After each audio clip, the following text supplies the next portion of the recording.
graduate advisor for ACA. I'd like to welcome you all for coming and joining us tonight as we do celebrate our inaugural event. This is something that is a novel idea. I'm very fortunate and very grateful to be able to have this actually happen. It was an idea in which that sparked out of nowhere, and I was able to have someone that was so flexible, so easy to work with to be able to make this happen. Just a quick background on what we're doing today. Today is the Africa Today Show Live. The Africa Today Show Live is a daily, a frequent news report with a comedic spin, similar to that of the Today Show, the Colbert Report, but way more flavor, a lot more Maggie to it. So, it's hosted by one of the leading upcoming comedians and African comedians, Foxy P. And what he does is bring you real current issues, but also adding a spin to it to make it more interactive. And for the first time, he's actually doing it live with an audience compared to doing it streaming online through YouTube. So without me yawning too much, let me, without further ado, introduce the chief tout himself, Foxy P. Give it a hand.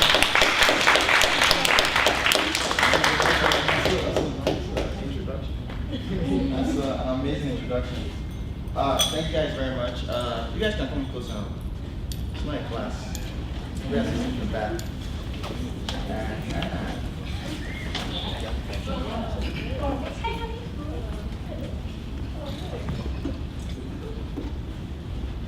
All right, wonderful. Thank you guys very much for coming out today. This is it's a huge event for me, and it's a huge honor that you guys actually came out for this. My name is Foxy P.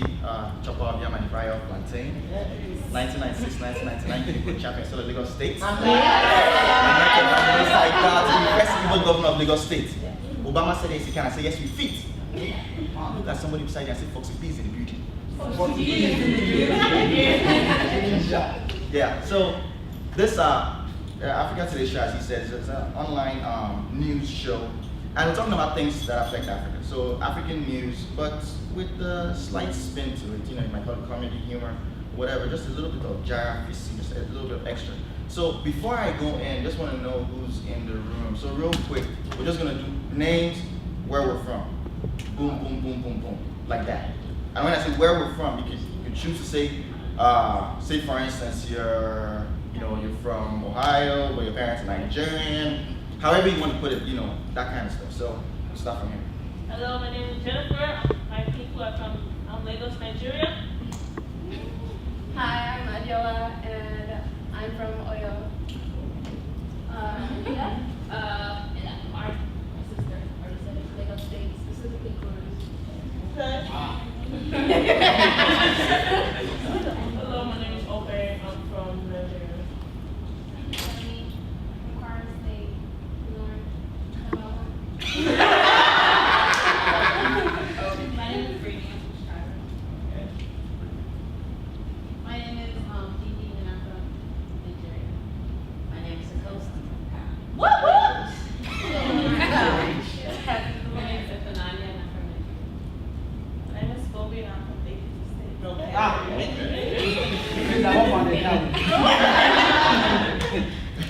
My name is Ashley. I'm from Chicago.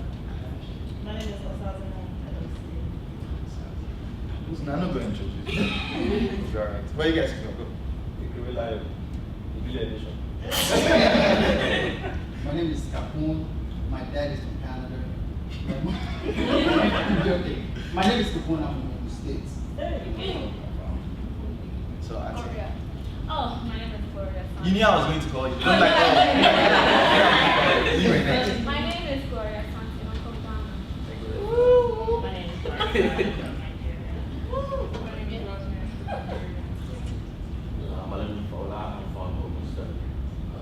Hi, my name is Ashley. I'm from Nigeria.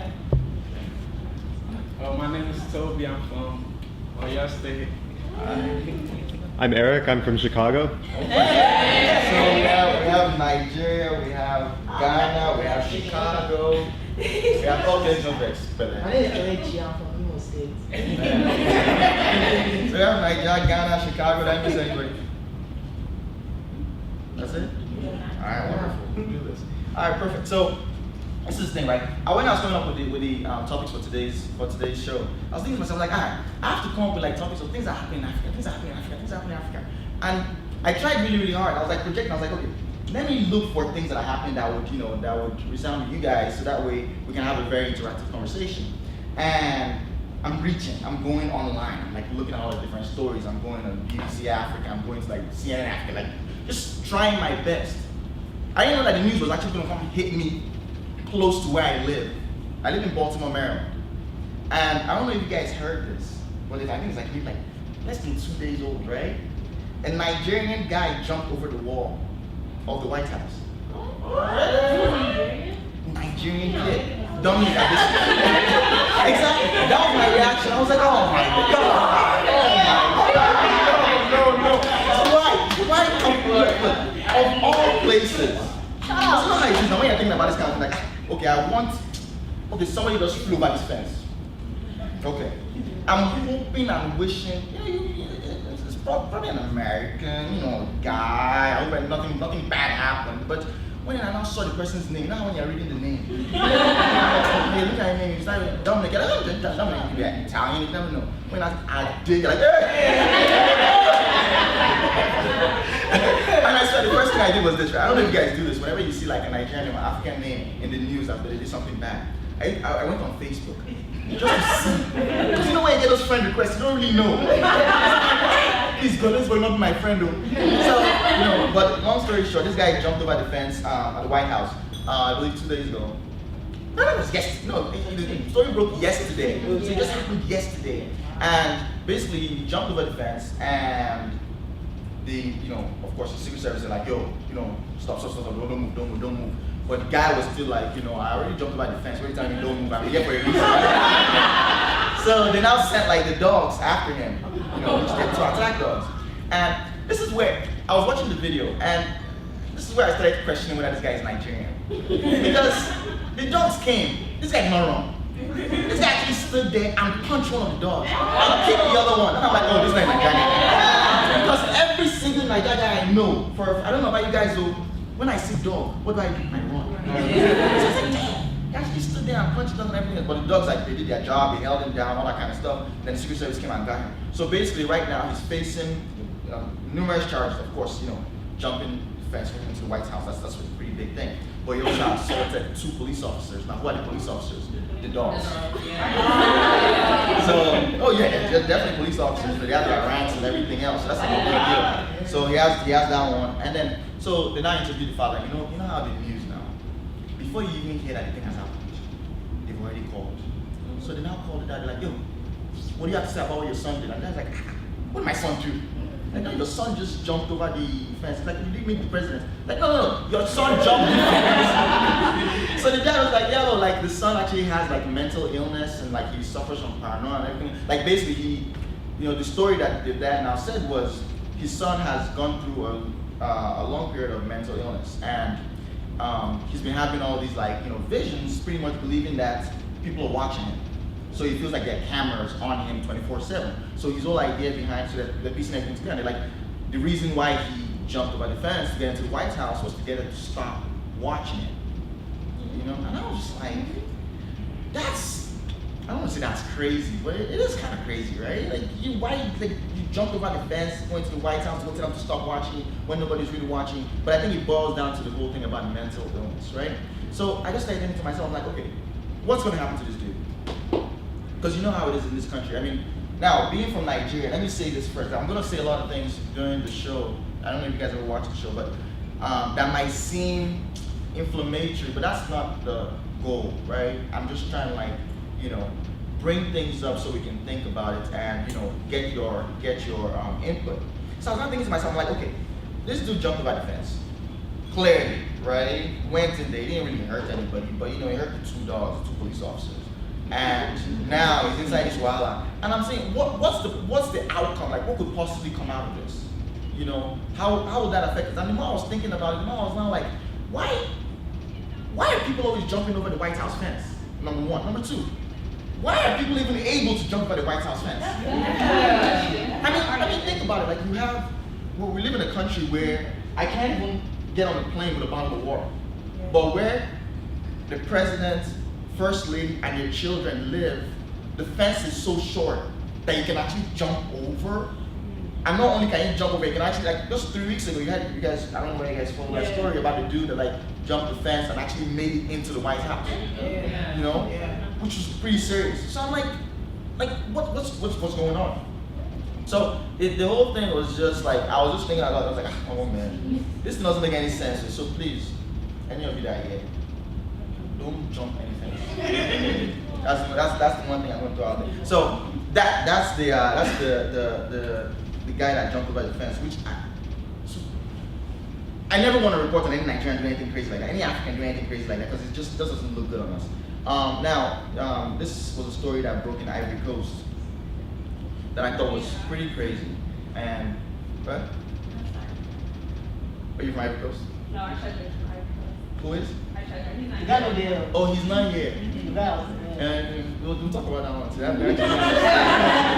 We have a story. I mean, we could the beautiful thing about having you guys here is that it's interactive. Okay, so let's talk about that real quick, right? So I went to undergrad, State University of New York at Buffalo, grad school, Towson University. Both schools, I was definitely a member of the African Student Association. And one thing I always noticed is, why is it that we have a lot of guys and girls of African heritage, African extraction that come to the schools, but when it comes to the associations, it's almost always only female.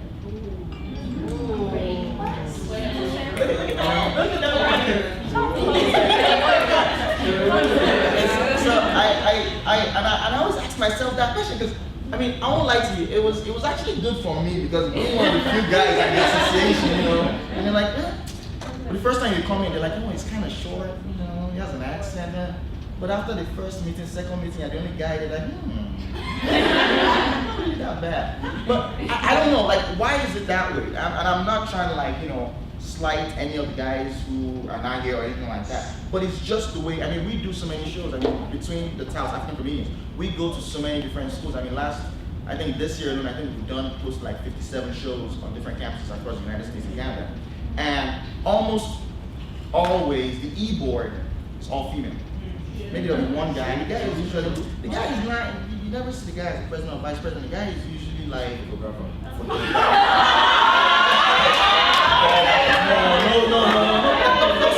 No subs. Is that what he is? You know, or publicity, or, you know, he's the one that handles the Facebook page. So I wanted to throw that out to you guys. Like, why do you think this is the case? Is it that the guys are not interested in culture? I don't know. I honestly don't have the answer. So you guys, I mean, this is very interactive. So please, you know, sure. You know, we talk about this as a board a lot, actually. Why they do it, I'm not sure. Last year we had significantly more guys on the e-board. However, it was the women that were the catalyst in the organization doing most of the grunt work. And so I think it's definitely because maybe we're just a bit more passionate about the culture. I'm not sure, but I can't really speak for anyone else but myself and my few peers on my board. It's like our duty in a sense. And I think more so some of the guys, I don't know, maybe they have their focus is different. Or maybe their grind is different. Maybe it's embedded in us as women, as African American women, as African women. We just have that drive in us family to see our works, to see everything we do become a beautiful product. And so we make sure that we put each and every fiber of our being into it. I'm not trying to down any men, but it's really, you can really see our hard work really shine through. And we really do reap our benefits because we work hard and we work very diligently. And so it's often very hard to find some of these little boys out here that have that. Their heart is just in there. They find themselves so much. I don't know. It's a lot of things. It's a lot of things. I definitely think, because my freshman year when I was my sophomore year when I was on state board, we had 5 guys and then we had 2 girls. So it's opposite. And then, and then we went to 3 guys and like 4 girls, and then this year it's all girls and 1 guy. So my freshman year, the guys on our board, like, they had a real like relaxed feel to it, and it was just like the girls naturally worry about like a lot of things. So when events happen, we naturally worry about like this needs to be done, this needs to be done, this needs to be done. While the guys are just like the overall arching picture, like the event is happening this day. We need to make sure these people show up. But like the girls are like, okay, how are they gonna show up, blah blah blah. So I think as females, we nitpick a lot, and we just find like the small things to do, and guys don't really look at that, and they're really relaxed about it, like, okay, it's gonna happen, it's Right. whatever's gonna happen is gonna happen. And so I think that's really what it is, and I just think that they like to do like a lot of other stuff, so that's what's happened, like every time I'm on board, they're always doing something else, and it makes it really hard for them to focus, I guess you would say, on Right. one thing at a time, because they're trying to do so many other things on campus and like get females and things like that. It's like, okay. I was just gonna say that men are maybe more passive. Women like to put in the hard work and get stuff done. And in my experience, I think that guys are, like she said, maybe they do look at the bigger picture, but when you need to get certain things done, you do have to get technical and look at every little detail. And I think guys are, oh, whoa, that's too much, so never mind, I'll just chill. And That's interesting. No, you guys, great responses. And I want to take the question away from leadership now. I'm more into just being members of the association. When I say members, I don't mean like you show up to the annual events, come eat jollof rice. I mean like functioning members, like you can say like, you know, I've been to 5-6 meetings this year. Like, why don't you think guys, or do they attend the meetings? Like, do you feel like, you know, you have a lot of guys that attend meetings, or you don't have guys that attend meetings? I mean, why do you think that's the case? You don't care about the culture, it's not that important now, they're not assimilated into, you know, it's not that cool to be African when you're on campus. I think from what I see in meetings, I think that guys are so like passionate about the culture that they can't accept like listening to other people's like opinion about it. Like we have meetings, like they get so it turns into arguments. They get so passionate about like their culture, which is fine, but then like they can't take it away from like, well, maybe what this other person is saying is right. So they come and like they argue and like it's just like, okay, we have to like, calm down, like everybody's right, just calm down. And so then they kind of just like they get hot-headed basically, and they just don't want to listen to like anybody else's opinion, so then they just stop coming. I think because it's like, well, this is what I think is right, and that's just all that matters. And also our meetings, we definitely, one thing that makes us different than most organizations or campus, especially the African American organizations, our conversations are very serious. They talk about real things. We talk about factual events and factual things like issues that are very prevalent, definitely in Africa, and the smaller things that sort of, I guess, reach the African American community that they don't even realize. Right. So when we have our meetings and we're talking about serious things, mostly the girls are more so passionate about the topics. We have opinions that we've been waiting to say or voice our opinions. And so the guys are kind of just like quiet. They're like it's like the elephant in the room that's there. You don't have to say anything. I know you have an opinion about it. You just, I guess, is it not masculine to say what you have to say? You know, because we all want to hear what you have to say. I love when the guys talk.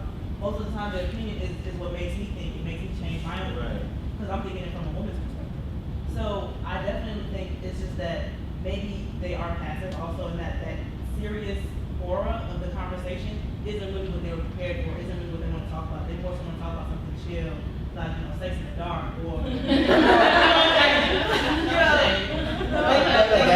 That is shade. I see what you're saying. I think that guys, maybe they're afraid, like it's not cool to show passion or show that you care about something. So maybe they're not okay with showing that they care about their African culture until they get like the rice and the jollof rice. Then they're like, okay, I'm African. But when it's time to talk about other issues outside of that, I don't think they feel like they should really be showing that on this campus. Right. Because the way I see it, it's almost like it's an uneven reflection of what's happening in Africa today. And I say that because, you know, on many campuses, like I said, we travel to different campuses. We see the women leading the African Student Associations, right? Which, if you want to, like a chapter, you want to say, based on what you guys are doing now, you know, if we want to say this is our own small, you know, if we want to say that this is our own Africa, like right here, you guys have your own Africa going on. You go to a different school, you have your own Africa. If we have women leading here, women leading here, women leading here, how come back home in Africa, we don't have any women leading at all? We had, I think, in the history of, in all of Africa, we only had 2 female heads of state. We had President Sirleaf from Liberia, and when we just, You know, we just lost like Aminata Gueye, who was the prime minister of Senegal. So there's only been 2. So it's like, is it that you guys are going to be leaders here, and then, you know, 10, 15, 20 years from now, the guys who didn't lead, who don't have any experience, and not going to want to leading you guys, then what role are you going to play?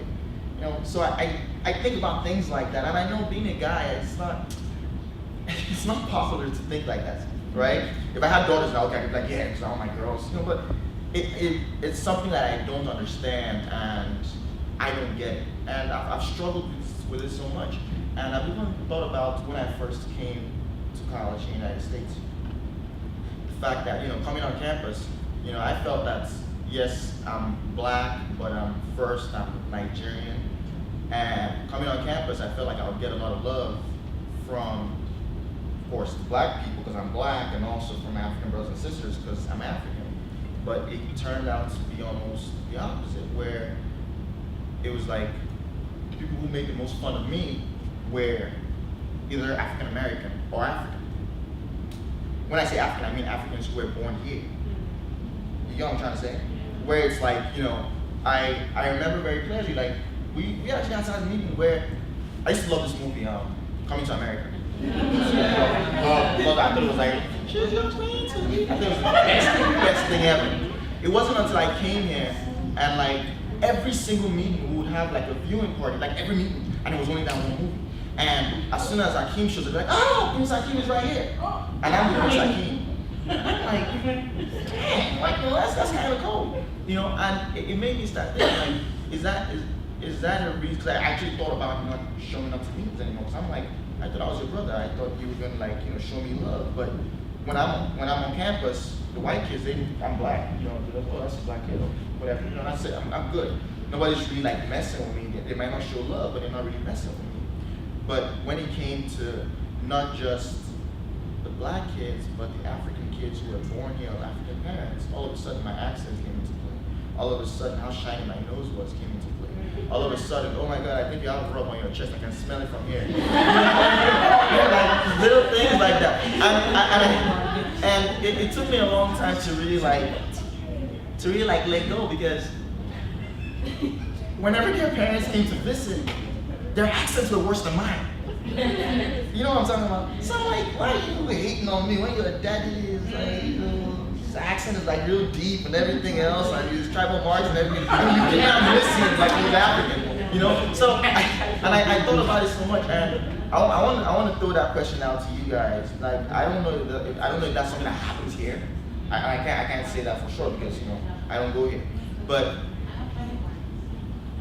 have you ever seen this happen? Is this something that happens? Have you ever like, you know, has it ever happened to you where you've kind of like seen that almost like a separation? We're all African, but I'm African from Africa, and I'm African from here.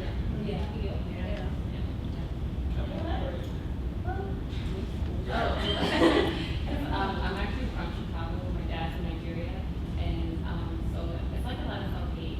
Like Africans born here, since like we only have our parents African, all of our friends are African American. So it's like you want to be who you're around, and so you're not in Africa, so you don't have that community. You're not going to stick with the community you're with, and blacks will make fun of you. So they make fun of your own people over. So it's like Asian Americans making fun of fresh off the boat immigrants.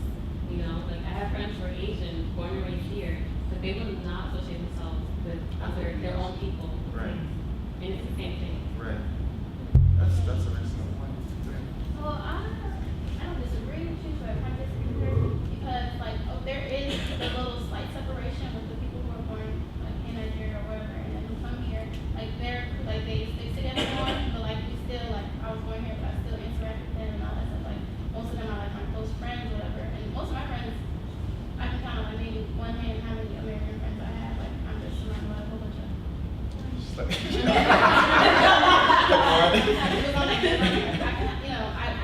personally hang out with more Africans, sorry, she's with me, but anyways, yeah, so I love Africans, I don't make fun of them, actually, it's like, wish I was born there so I can like be done with school faster. I Wait, hold on. Wait. What does that mean? Because, like, you know, if you go to high school and everything there, well, you're probably gonna graduate college when you're like 19. Oh, I see what you're saying. I see what you're saying. What you said was very interesting. Well, what you said was good too. What you said was interesting because I like, you know, the more time I've spent in the United States, the more, you know, spend, like a lot of my friends, you know, were born here, grew up here and everything else. And I noticed two things. Number one, you have that, you know, that phase where, you know, maybe you're in middle school or elementary school where you don't really know where you fit in, right? Things like you're calling African booty scratcher, like why is your last name so difficult? Like, you know, why you, I mean, you know, there's some parents that still pack jollof rice for their children. And I have a cousin who told me, he was like, he used to starve himself like all through like middle school because his mom would always like pack jollof rice. Like he would never eat his lunch. You know, and I'm like, damn, like really? So stuff like that, you know, so you have that whole phase and then you now see the evolution where, you know, I don't know whether it happens in high school or whether it happens in college, but it's almost like you now see that self-awareness comes back in, right? Where it's like, I don't want to be anybody else except who I am, right? Because you can only run away from being who you are so much. You know, I quote rap a lot because I feel like those guys are poets. And DMX said, you know, never forget where you're from. Somebody will remind you. You know, the more you run away from being who you are, eventually it's going to come back to you. Whether it's in the form of your name, whether it's in the form of the fact that I'm going to visit you one day in your house and everything's going to smell like goat meat. You know, somehow it's going to come back. So I thought that was interesting. So, enough of the deep stuff. Let's go back to the news. So let's go to Ivory Coast. So Ivory Coast, this is something that I found that happened last week. A father was arrested for forcing his 11-year-old daughter to get married. Which, I was like, wonderful. And I said wonderful because I was like, he was arrested. Because you know, this is one of those things that we have laws in Africa against child marriage. Right? I'll use Nigeria as an example because I know Nigeria pretty well. We have, you know, a law that says you cannot marry anybody less than 18. However, we have a sitting senator, somebody who's in power, right, who's in the like third term, who married, say, the person, don't mind me. The person married a 13-year-old girl. Is a senator. So imagine that. This is a country that says you can't marry anybody less than 18, and he married a girl who was 13. And it wasn't like, oh, nobody knew that he got married to her. No, it was a big wedding, like a whole bunch of governors and everybody went to that wedding. And the girl was from Egypt. And because he's a Muslim man, he can only have 4 wives. He actually had to divorce his 15-year-old wife to make space for the 13-year-old. And you know, he's still in power. He's still a senator. He's still there. So when I read this, I was like, wow, like this is actually amazing. Like you actually have an African country who's arresting a father for forcing his daughter to get married. And I was like, that's wonderful. However, one thing I did find, I mean, Ivory Coast has that law. They have that law that says, you know, you can't get married if you're less than 18. You know, but I did some more research and I was like, okay, marriage. Okay, fine. You don't want people to get married. What about like a minimum age below which you can't have sex with a person legally? That's one of the things we don't have. Like, thank you, statutory. Like Nigeria, for instance, like we don't have that. You don't have an age below which you say this person is too young for you to have sex with them legally. You know what I'm talking about? So that's why you have like a high infant mortality rate where people can have sex with girls who are very, very young. They get pregnant, and of course she can't pass. The baby can't come out because where's the baby coming out from? You know? So that just got me thinking, and I was just like, wow, like this is just. Are we putting the horse before the cart or the cart before the horse? Like which one's supposed to come first? You're saying there's a minimum age, you know, below which you cannot marry, but there is no minimum age below which you cannot legally have sex with somebody. I think what the sex thing is more what the media says and what people want to listen to. So you know, like nowadays everything is in the media. That's why media is an industry that will never die because that's where the trends come. That's where a lot of society, a lot of popularity, everything follows. So if they see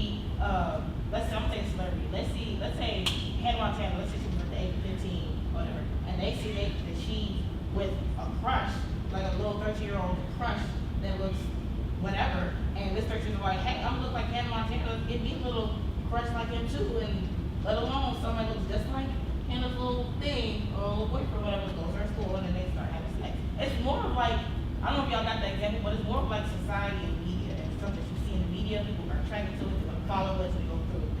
Now, I don't know how it goes back at home, Nigeria, I've only been there all straight, never been there. I see what you think. I think you're going at it like the young people want to have sex early. Yeah. But I'm coming at it from the other side, which is that you have some old ass men who are like, ooh, that was good right there. You know what I'm talking about? Which is slightly different because I mean, I'll come to you real quick.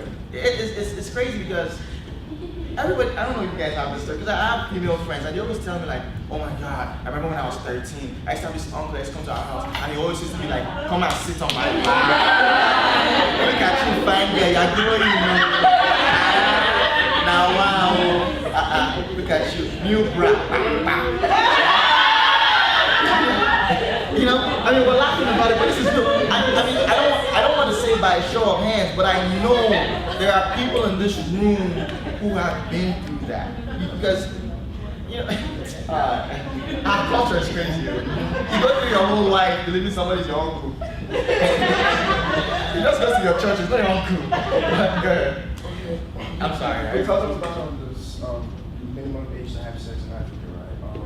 If it's for Africa, I think media is also powerful, but the government don't really care about stuff like that. They care about the development and economic status of Africa and the infrastructure. So it's something that's not really being implemented or they don't care about. So it needs awareness.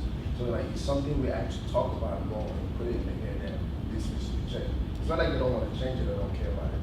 It's just that we do not care about it or bringing it to them. Right. So that's the problem. They actually review the law about it. Huh? They actually review the law about it. About the minimum age, that would be great. They actually do that right there. So, go ahead.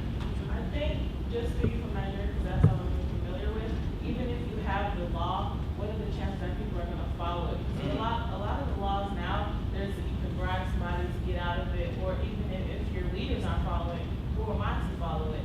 Like I know my family back home was saying, oh yeah, there's a driver, you have to have a driver's license to drive, but he went to some shop and got his driver's license Right. made. He didn't go to school, he just got his driver's license, bought Right. it, started driving.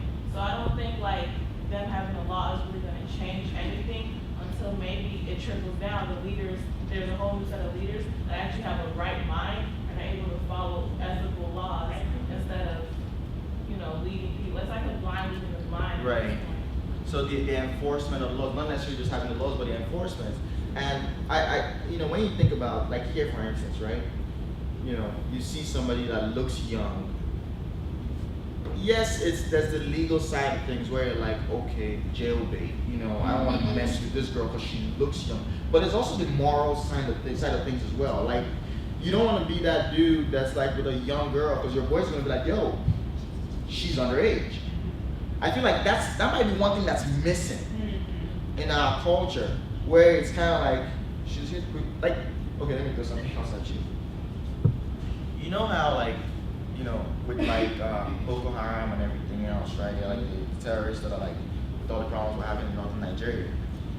If you remember when they kidnapped, you know, bring back our girls and everything else, right? And at first everybody was like, oh, those girls were like 15, 16, you know, they're so young, just bring them back, they're holding them hostage.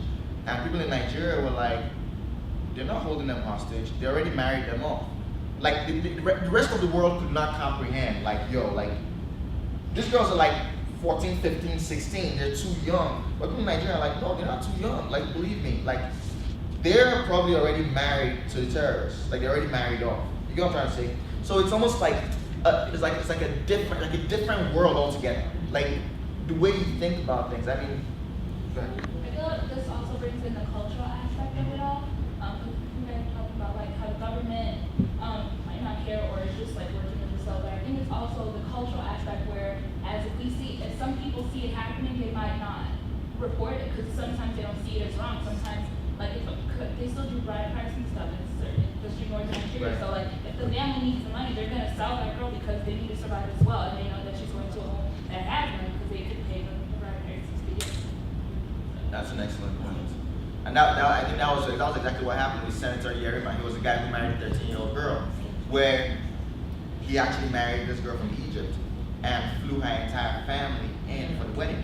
So it was like a big do, and of course, the bride price had to be ridiculous. I mean, this guy's renting a private jet to fly in for the wedding of his 13-year-old daughter. That's crazy. Ridiculous. That's absolutely crazy. Let me see what else do I have. Oh yes. So I think you said something about this, and I think you also said something about this thing. So Tanzania, East Africa. If you think about Tanzania, it's really close, like Kenya, Uganda, that whole circle. So United Nations has reported that Tanzania is like notorious for two things. Number one, killing albinos. It's like a big problem there. Why did they kill the albinos? They believe that the medicine men, the medicine men, witch doctors, believe that albinos have special powers. So, say for instance, I want to use Capone's head to do money now. But if I use like an albino boy's head, it's going to be successful. So it's like a big problem. And so I talked about this on Africa Today Show a couple of weeks ago. So I was very surprised when I read this one story where they said just last week in Tanzania, in one village in Tanzania, they just arrested 23 people for killing 7 suspected witches. So I'm like, you guys are killing albinos who are being killed by the witch doctors, and now you have people that are killing the witch doctors? All right, slow down. Let's find out what's really going on. So apparently, this is like a big thing there where you have witch hunts in the real sense of it. Witch hunts, if you think about like Europe and like the Middle Ages and all that kind of stuff, where they find people you're accused of being a witch, blah, blah, blah, they bring you out of stake, things like that. And so they did this. And I was reading more into it, and I'm like, how do you even know this person's a witch? Because this something happened in Lagos, I believe, last week, where, no, I think it was 2 weeks ago, where they said a woman, like a bird fell from the sky, and it turned into a woman. You heard about that? Her skin was like all peeled. This is like a true story. It was a bird. Somebody said that they saw a bird like fall from the sky. Boom, and it was a woman. So they said she was going to meet him. And then her GPS now got messed up, and then she now fell. So it took like the intervention of like the king of that village to now come and be like, yo, this woman is not a witch. This is just like a homeless, mentally ill person, who probably like got hit by a car or whatever. Like, why would you think a witch will fall from the sky and you put out and beating the witch? What about the other witches? Say again? Oh, you know how it is now. There's a video Of her flying? of how she changed. Well, it's just showing her body how her skin was feeling. I saw on Facebook. Her skin was actually Her skin was feeling. I want to stop you there. Yeah. Of how flying. Yeah, I saw that. I'm not gonna kill her, but if I saw someone who was a bird and you're turning into a human in front of me, like, I'm not gonna kill you because then you're coming back. I mean, I'm not about to just sit like, oh, okay, hey, what's up, bird? That's so cute. No, I'm about to fight or something. The reason why I think it's just crazy is because I go through times when I believe that you have supernatural powers and I don't believe them, and then I believe and I don't believe, and it just goes back and forth. I think that's just a matter of me being African or me just watching too many Nigerian movies. One of the two is happening, right? So off of that, my belief goes both ways. And when you think about it, like, okay, somebody's supposed to be a witch, right? You're a witch. They have powers, they can kill people, they can do things, incantations, everything. You think you can just like walk up to a witch and just like beat up a witch? Like if you're really on your game, that's one thing. But anyways, so they looked into this whole thing and they found out that the mobs that were going around killing people, all you had to do, if somebody owed you money, there was to just say, yo, your mom's a witch. And before you know what's happening, boom, you have a mob that's going into that house. She did this to me, she did that to me, boom, boom, boom, boom, boom. And they're not just killing the women, and most of the women that are being killed are over 60. So you have women that can't even defend themselves, most of them are like widows, so it's a terrible thing. And, they now reported that it wasn't just, we can't just look at the 7 witches that were killed last week, or suspected witches that were killed last week. This year alone, they've killed over 500 women, suspected witches. And I'm just like, it's absolutely ridiculous. Like, you know, why is this happening? You get what I'm talking about? If the person is truly a witch, there's no way that you can just like show up and just like be like, all right, you're a witch, I'm gonna kill you. That witch come and get you in the night, like mom. You know, so stuff like that was just. Explain what is the difference between like witch and queen of the coast stuff? I think you explained for that. Okay, so you know how like so you have different kind of people that call themselves witches. You should not be afraid. Nothing's coming to you at night. It's just me just talking. It's just me just talking nonsense now. Don't even believe me. So you have different kinds of people that call themselves. When we're talking about witches. Be careful, Be careful, Oh, are we talking about you? Alright, thanks for coming out. Thank you. I like how you have your phone plugged. Well charged. Let's go. So you have regular action, like the regular witch. Then you have the queen of the coast. Those are the ones that are queen of the coast. They don't go foul. They have the mommy water. It's like light skin both babies usually. Mommy water. They're the ones that when they wake up in the morning, you can see them. When you wake up beside them, you can see them with palm oil on their mouth because they were eating yam in their drink. So you have those ones as well. But this I'm telling you is true. They have Ogbanje babies. Those ones, you cannot even bring the next swimming pool. I'm telling you, they don't even eat fish. They're on a diet.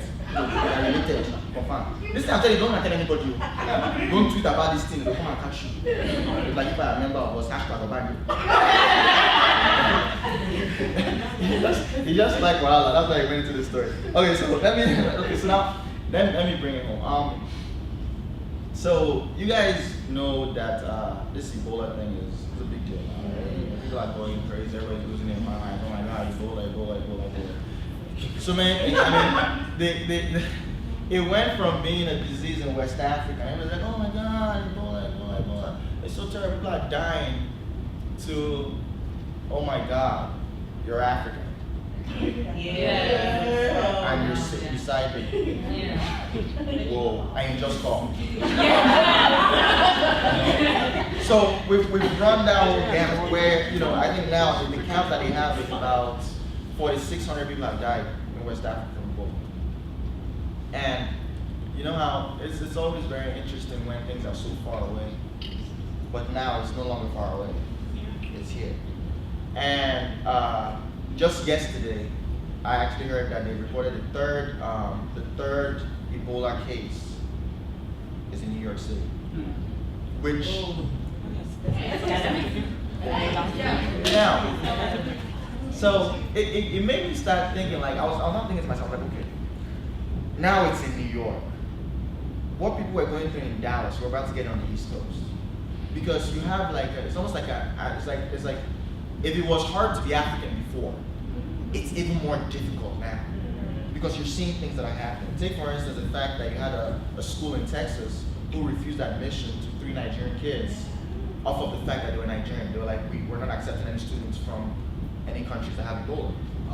So they did that. You know how when you're applying to schools, like you're applying, I'm sure you guys might have done this for your relatives back home, where they're applying to come to school here and say, you know what, you can, maybe not you, but your parents will be like, you can use our address. If you don't look well, you can use your own passport self too, but now our parents are. Anyways, so they used their uncle's address here. So, applications went in, letters came back. He's not going to just take those letters sealed and send them to Nigeria for 2 reasons. Number one, he's an African man. African men like to open mail. I know how it's for you guys. I'm sure you don't meet your mail closed. Like, there's mail for you. Like, there's mail for you. Your refund check just came in. It's already deposited. So you have that. That's one reason. And the second, it doesn't make any sense. Why would you now take the time? The school has sent a decision. You don't want to now mail that same letter all the way to Africa. It's better for you to open it up and be like, okay, you guys can accept it. But he opened it up and he read that, these 3 kids got rejected. And I'm like, why did they reject it? Like, they're from a country that's Ebola.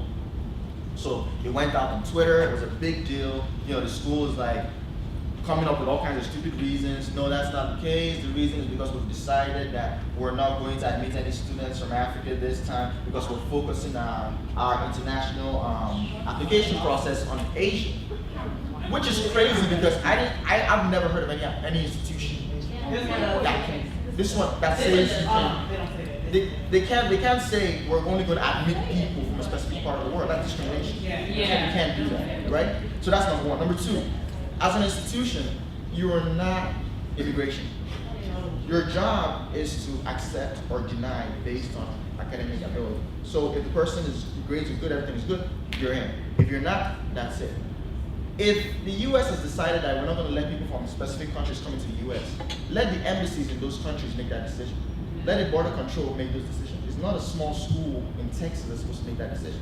So that was the first thing I was thinking to myself. Second thing I was thinking to myself was, if you guys are really going to say, you know what, we're not going to let students come to our school from countries that have active Ebola cases, the World Health Organization just came out and said Nigeria is pretty much Ebola free.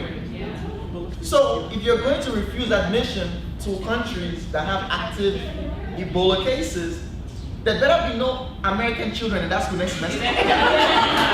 Because America does have active Ebola cases. You know what I'm talking about? So, I mean, the more I was thinking about this, I was like, oh, this is getting real crazy. I mean, it's gone from just being like something that was funny, which is not funny. I mean, I get kind of like ticked off a little when I see jokes about Ebola on Twitter, on Instagram, but the ALS challenge, you better not make any jokes about it. You know, you better not play around, you know. I mean, we're comedians, we ain't even do an ALS challenge because we're so afraid that we just might do something, you know. I might pour the water and come and say, go to church, like, you're bringing Jesus into this. You know, we're so afraid of it. But now it's cool to say, I mean, it's across the entire spectrum, late night TV, everybody's making Ebola jokes. It's like, that's the thing to do, like, oh, don't worry, I don't have Ebola. Like, really? I don't know that many people have died of ALS, but I know people have died of Ebola. You get what I'm talking about? So to me, I thought I was very insensitive, but you know how it is, it's somewhere else, but now it's here. So you have that. Then you also have the case of 3 Rwandan children who were actually kicked out of kindergarten because they're African. And I'm like, I've never heard of any Ebola in Rwanda, one. Number 2, these children were born here. So how did they get Ebola? Like how did that happen? You know, it's almost like become like fear mongering. Then you have the Senate, the US Senate is now talking about things. They suggested different things. First thing they said was, you know what, we're going to restrict travel for anybody who's from West Africa. So if you have a West African passport, you can't come into the United States. They're thinking about that. And my response to that is, let's be honest though, out of all the people who have brought Ebola into America, there's only one person who really had a West African passport. The rest are doctors who went to Africa, got Ebola, and came back. Now, I'm not trying to belittle what they did. I'm not trying to say they shouldn't have gone there because they went there with the best interest and best intentions. And I'm not going to say don't come back because nobody wants to die. I mean, if there's a way for you to save yourself, of course do that. But let's not use a blanket solution for this. You get what I'm trying to say? So they came out with now, like, we're going to stop people from coming back, all that kind of stuff. Right? People are like, that may not be possible. You know? So they've come up with a second thing, which they are probably going to pass into law, which is saying that if you're from specific countries in Africa and you're coming to the United States, you're going to come through specific airports, of which Chicago is one of them. I believe JFK is one of them. I believe Atlanta, and the biggest airports. And they also have the ability for them to do scans where they like check your temperature and the screening and all that kind of stuff. Which, I mean, the screening, I mean, what are they doing? They're checking your temperature. Most of the people who have come back who now develop symptoms, they didn't have the symptoms when they came into the country. You know, I honestly believe that Ebola is a big deal, but I don't think it's that bad a disease. Now, I don't have a medical background, but I do know that if Liberia, Guinea, and Sierra Leone had the medical facilities that America has, it won't be as serious as it is. Look at Nigeria. We're not really as advanced as America, but we're able to control Ebola, like quarantine, like doing the right thing they're supposed to do. You know, so I look at it like, I mean, think about how Ebola is passed. Bodily fluids, right? You actually have to like have contact with the person's feces, blood, you know, things like that. Like it's not just like they cough in front of your face and boom, you have to go. So that's, I'm thinking about the fact that we live in one of the countries that's, people are extremely germaphobic. Some people don't even touch doorknobs. They'll sit down and wait. But somebody else will come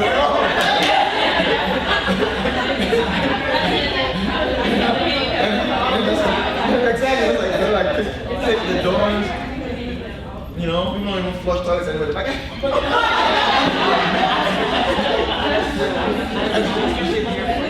had a friend, I did that thing once, and his phone now fell in. And it was a new iPhone 6. The boy had his own hands. I said, hey, you use your own hands inside the toilet, but you wouldn't even touch. Come on now. So, you know, it's crazy to me, and that's like the new normal now, where, you know, you can look at somebody who's African. I put up a video on Instagram today, and people were laughing, but I was actually being very, very serious. Like, Kamiya and I flew in from Baltimore, and I had on a hat that said Nigeria. And let me tell you something.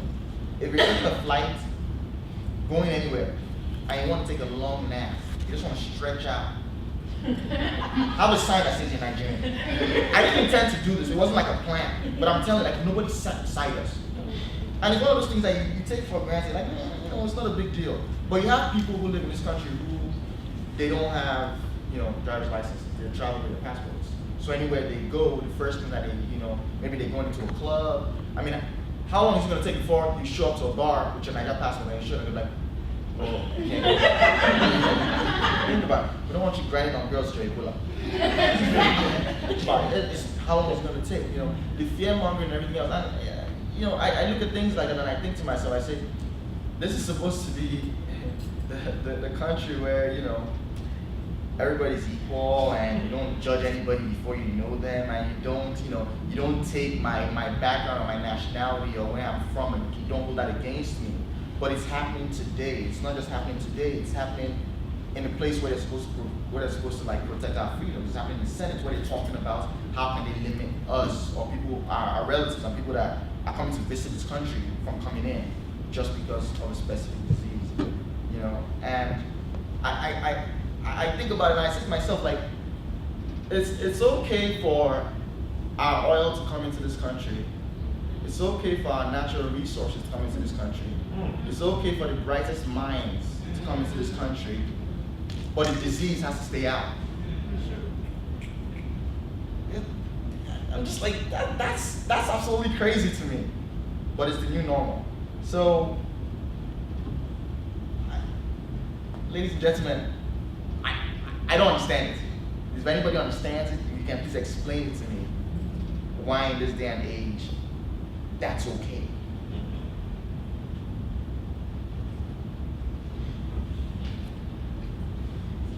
I think that's still a lot with this ignorance because, like, when folks are, yes, are in Africa, but then people aren't aware that, like, it's, you know, the CDC has said that, you know, they're eradicated and now it's in the United States. So I think it's people's lack of attention span. They hear about what's happening, so, oh, you hear about this disease, but nobody ever takes the time to do a follow-up on it. So you hear, like, oh, this bad disease is happening, oh, it's only affecting, you know, Nigeria, things like that, and that's where they stop. They don't do the follow-up to figure out, okay, well, now it's eradicated in Nigeria, and now it's in the United States, so now it's Americans who have it too, so now those are the people that you was worried about. And then they don't take the chance to figure out, like, well, how does it spread? It's just like that, like, people are just ignorant, and they just listen to, like, what the media has to say for the moment that it's popular, because when it happened, it was popular in the media that it was happening in Nigeria, Right. but it's not as popular in the media saying that it's not there anymore, and it's in the United States. That's like the hush part about it. So I think that's where people just don't take time to do their own research to go deeper into the issue. So it's just ignorance on everybody's part, including the government, because they're not looking at all of that. Like, I take all of the stuff from them, but then I don't want them to come in like that's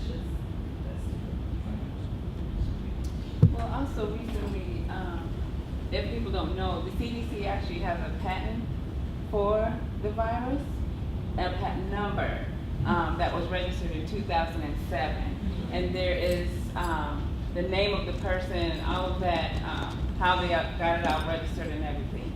So I think part of the discussion is not being really put forward because people aren't, when you put a patent for something, the intention is to make profit out of that, which you have a patent for.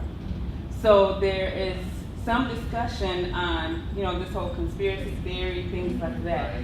So I think people are afraid to say something because even with the recent appointment of this gentleman who's, I think, a lawyer by the president, instead of a medical doctor. Yeah, Ebola czar. Exactly.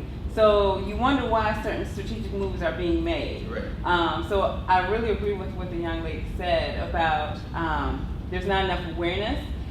This disease is not the first time that has come about.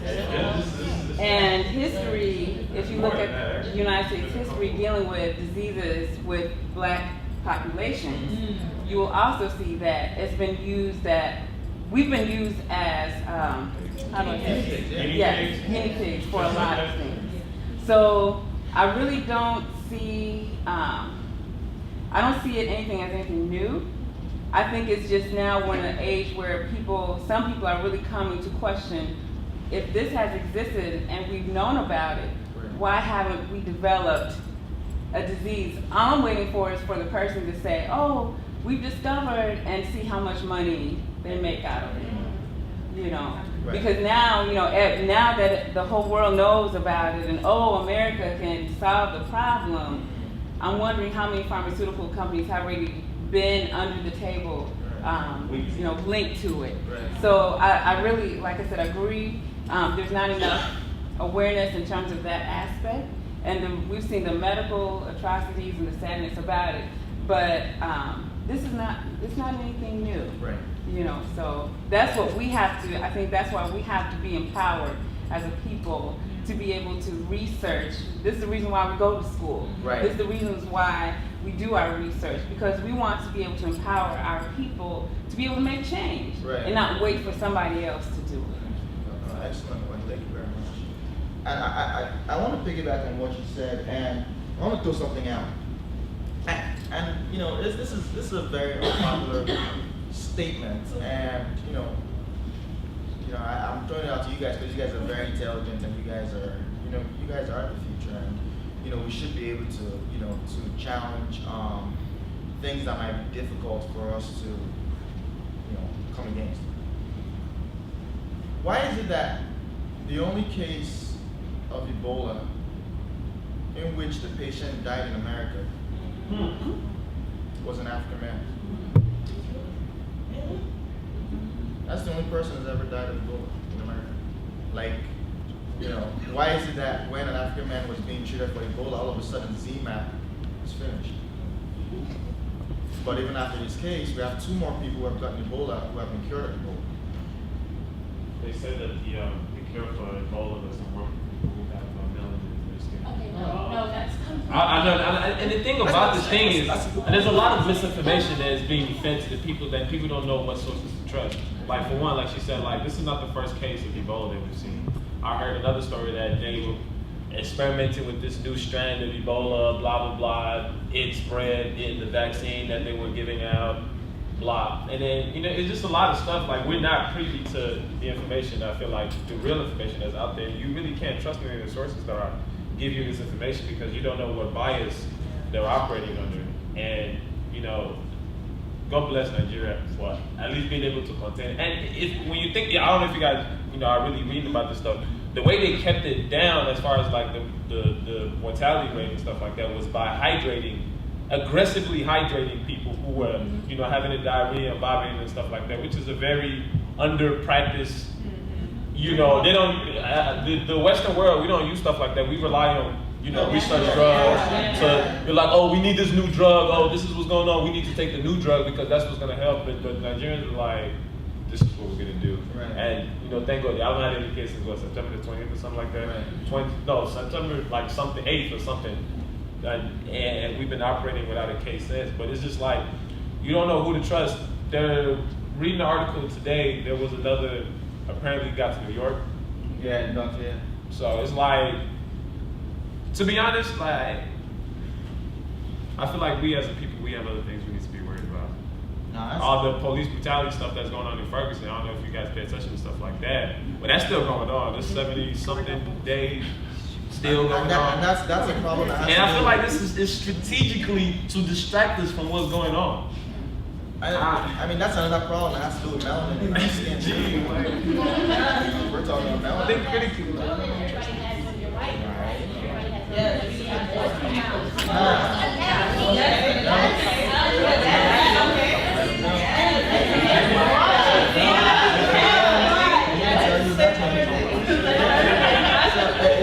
So I put that up on Instagram, and I'm telling you, like, I've gotten hate mail before, but I've never done anything close to that. And it's almost like you can't even, there's some things you're not allowed to say. You can't even say. Now this isn't a conspiracy theory. I'm talking about the government was coming after me. I'm just talking about just stupid people on Instagram, just being like, no, you can't say that, blah blah. Nobody killed the guy. Blah. I'm like, I ain't saying anybody killed him. I'm saying why is he the one who died? Why? Because nobody's gonna sue. Because people are immigrants too. Nobody's gonna come ask him. So I mean, stuff like that just makes you wonder. And I don't know. That's the thing. So, ladies and gentlemen, I apologize if I'm going to end this episode of Africa Today Show that I don't know, but I feel like that is what the world is about. We don't know. If you think you know, you don't. So I really want to appreciate everybody for coming out today. You guys were absolutely amazing.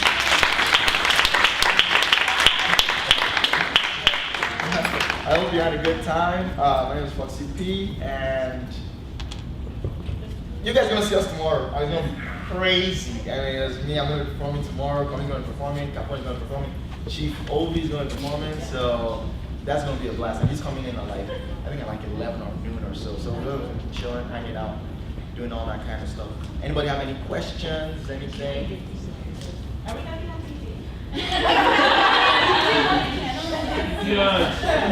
This is actually a live taping, so yes, we're so so It's still taping, right? It's still taping. It's still taping. Yep. So your mom's gonna see both of you guys on your phone. Is that what we said we just looked good? Exactly. This is an opportunity to let something. Better don't bring big boom. 90% close your line. You guys 97.9% close. I think this is when we get to jollof rice, right? Yummy wins. Whoa, right? Yummy. Oh, it's her birthday week, so yeah. It's her birthday, it's not National Yummy Week. So. All right. Yeah, day of the week, okay. Yes, it's National Yummy Week. Thank you guys. Quick announcement, Little Africa, after party to the show tomorrow. Everybody got their tickets for the show first? Everybody got their tickets. That's on people's silent. It's going to Hum. Please, make sure you grab your ticket. Talk to your friendly face at the ACA exec board. Make sure you do that. After you go to the show, make sure you come to Little Africa. Having an event on Pizza M on 208 Main Street. It's going to be absolutely opportunity. Comedians will be there as well. So definitely if you want to party with them, touts, we don't have a party shot. I don't want this intellectual stuff for you guys, but definitely enjoy. So please, and once again, thank you guys for coming through. We will be having a nice little kickback at certain locations. Undisclosed Undisclosed location. Can we take a picture like together? Yeah, for sure. Oh, that was wonderful. You should not put that.